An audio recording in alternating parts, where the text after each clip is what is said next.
बच्चों, welcome to Lakshya institute. This is your biology educator Muskan Sharma. और आज हम लोग डिस्कस करने वाले हैं नीट रिलेटेड स्ट्रेटेजीज। जैसे कि हम सबको पता है कि नीट एग्जाम में ज्यादा टाइम बचा नहीं है। ऑलमोस्ट अराउंड 3 महीने हमारे पास बचे हैं, क्योंकि 5 मई का हमें पता है हमारा नीट का एग्जाम है। तो कुछ जरूरी चीजें जो कि डिस्कस करना जरूरी है इस टाइम पे। तो जिसमें सबसे पहली चीज है एनसीईआरटी को आपको प्रायोरिटाइज करना है। वो तो हालांकि हमें स्टार्टिंग से करके चलना है, बट इस पॉइंट ऑफ टाइम पे दूसरी दूसरी टेक्स्ट बुक्स के पीछे भागने से बेटर क्या है कि हम एनसीईआरटी टेक्स्ट बुक को प्रायोरिटाइज करें। उसमें जो चीजें हमने हाईलाइट करी हैं, जो चीजें उसमें जरूरी हैं, उनकी तरफ हम ध्यान दें, क्योंकि ये चीजें हमें पता है कि नीट के पेपर में डायरेक्ट क्वेश्चंस आते हैं एनसीईआरटी से। ठीक है। सो दूसरा पॉइंट है हमारा कि हमें विजुअल लर्निंग पे फोकस करना है, like diagrams and flow charts.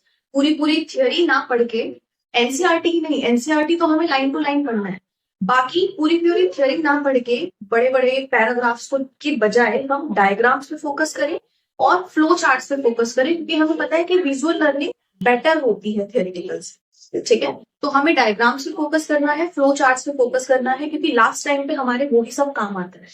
Then उसके बाद हमें नीट रिवाइज प्रैक्टिस करने हैं, क्योंकि एज वी ऑल नो कि क्वेश्चंस रिपीट जरूर होते हैं।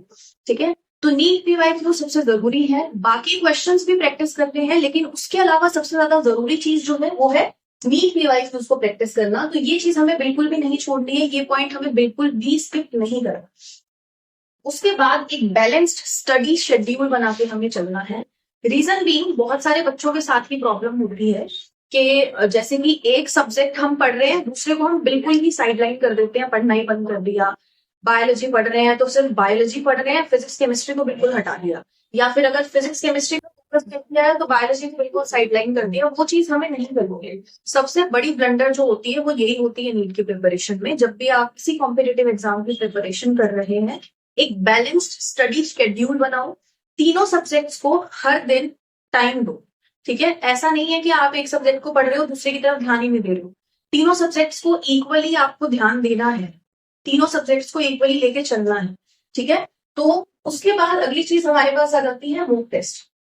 क्योंकि अगली गलती जो कि बच्चे करते हैं, सिर्फ पढ़े जा रहे हैं, ये हम देखते हैं कि क्वेश्चंस पे कंसेप्ट्स को अप्लाई कैसे करना है। बहुत सारे बच्चे होते हैं जिनकी कंसेप्ट्स क्लियर है, लेकिन उनको ये नहीं पता होता कि उन कॉन्सेप्ट्स को क्वेश्चंस में अप्लाई कैसे करना। और जब तक आप लोगों को उन क्वेश्चंस को अप्लाई करना नहीं आएगा कंसेप्ट्स को, आप क्वेश्चंस कैसे अटेम्प्ट करोगे? क्योंकि ये हमारा कॉम्पिटिटिव एग्जाम है जिसमें आपको कंसेप्ट्स को अप्लाई करने आना जरूरी है। बोर्ड एग्जाम नहीं है, हमें थ्योरी नहीं लिख के आनी है, हमें उसकी एप्लीकेशन पता होनी चाहिए। दूसरी चीज टाइम मैनेजमेंट, क्योंकि बहुत सारे बच्चों के साथ जो प्रॉब्लम नीट के एग्जाम में होती है कि मैम टाइम कम रह गया था, पेपर रह गया, हमारा पेपर छूट गया। तो उस चीज के लिए फुल लेंथ मॉक टेस्ट देते रहो फ्रीक्वेंटली। ठीक है। कम से कम अभी फिलहाल हफ्ते में 2 मॉक टेस्ट दो, आगे आगे हमें उसकी फ्रीक्वेंसी बढ़ानी है, ताकि आपको टाइम मैनेजमेंट भी आए कि आपको कितना टाइम किस सब्जेक्ट को देना है जब आप अपना नीट का पेपर अटेम्प्ट करोगे। दूसरी इंपॉर्टेंट चीज, अपने टाइमिंग जो आपकी नीट के एग्जाम की होती है, which is 2 PM to 5 PM, उस टाइम को अपना एक्टिव पीरियड बनाओ। ठीक है। मॉक टेस्ट अगर आप देने बैठे हो, अपना प्रॉपर टाइमर सेट करके बैठो, 2 बजे 3 घंटे का अपना वो पेपर अटेम्प्ट करो, 2 से 5 को अपना एक्टिव पीरियड बनाओ, क्योंकि वो टाइम वो ऐसा होता है दिन का जिस टाइम नींद भी आती है और भूख भी बहुत ज्यादा लगती है। तो इट्स बेटर कि हम उसको अपना एक्टिव पीरियड बनाएं, और वो इसी तरीके से पॉसिबल हो सकता है। उसके बाद अगली चीज है हमारे पास हाई वेटेज टॉपिक पे फोकस करना। ठीक है। हर चैप्टर में कुछ ना कुछ हाई वेटेज टॉपिक जरूर होते हैं, जो कि हम अपनी आगे की वीडियोस में डिस्कस करेंगे। जैसे कि एग्जाम्पल मैं आपको बता देती हूँ, जेनेटिक्स में हम लेके चलते हैं पेडिग्री एनालिसिस। ठीक है। उसके अलावा क्रॉस वगैरह पे से बहुत क्वेश्चंस आते हैं। देन हमारे मॉलिक्यूलर बेसिस ऑफ इनहेरिटेंस में लैक ओपेरोन एक इंपॉर्टेंट टॉपिक है, उसपे से भी क्वेश्चंस बहुत आते हैं।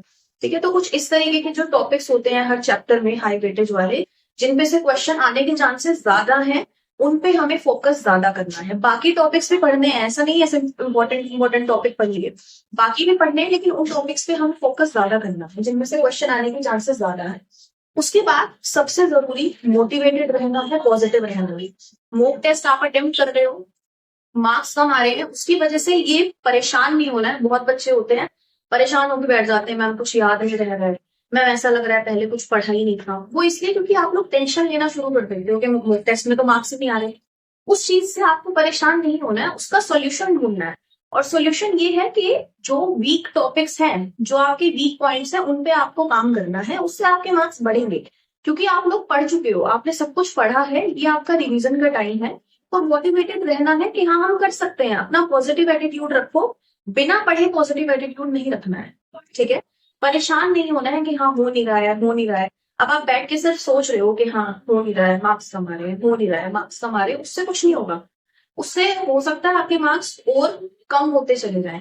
तो हमें करना क्या है, अगर आप सोच भी रहे हो तो सोचो ये कि आपको अपना टाइम किस तरीके से बैलेंस करना है, क्या क्या चीजें आपको किस तरीके से पढ़नी है।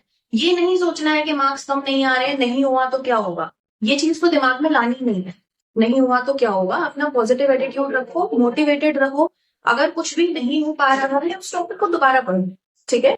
और सबसे आखिरी चीज, हेल्दी रहना, हेल्दी लाइफस्टाइल को फॉलो करो, एक्सरसाइज करो, थोड़ा घूमना फिरना भी है। ये नहीं है कि हम कई कई घंटे की लगातार सिटिंग रख रहे हैं, 2 घंटे 3 घंटे एक बार में बैठ के पढ़ो। थोड़ा सा आधे घंटे का गैप लो, थोड़ा सा वॉक करो, अपने घर पे किसी से बात करो, अपनी मम्मी से बात करो, अपने पापा से बात करो। अपने अंदर अंदर अंदर अंदर एक अलग स्टेट में नहीं चले जाना है, ठीक है। मैं ये नहीं बोल रही हूँ कि हाँ हम फोन पे गेम खेल रहे हैं कई कई देर तक बैठ के, टीवी देख रहे हैं, वेब सीरीज देख रहे हैं, ऐसा कुछ हमें नहीं करना है। 15-20 मिनट का, आधे घंटे का गैप लो, अपनी मम्मी से बात करो, अपने पापा से थोड़ा सा बात करो, ताकि सारी चीजें आपके अंदर अंदर ना रहे, उनसे चीजें डिस्कस करो। गैप लो, 2 घंटे 3 घंटे की सिटिंग के बाद वॉक कर लिया, थोड़ा एक्सरसाइज कर लिया, स्ट्रेचिंग कर ली, क्योंकि हेल्दी लाइफस्टाइल भी जरूरी है। एंड हेल्थ इज वेल्थ, ये चीज तो हम सबको पता है, ठीक है। जान है तो जहान है। तो इन सारी चीजें ध्यान में रखते हुए अपनी नीट की प्रिपरेशन करनी है। एग्जाम बहुत जल्दी आ रहा है, तो हमें इन सारी चीजों को भूलना नहीं है, ठीक है। और अभी हमारा सिर्फ एक ही फोकस रखना है, which is the NEET exam. So thank you.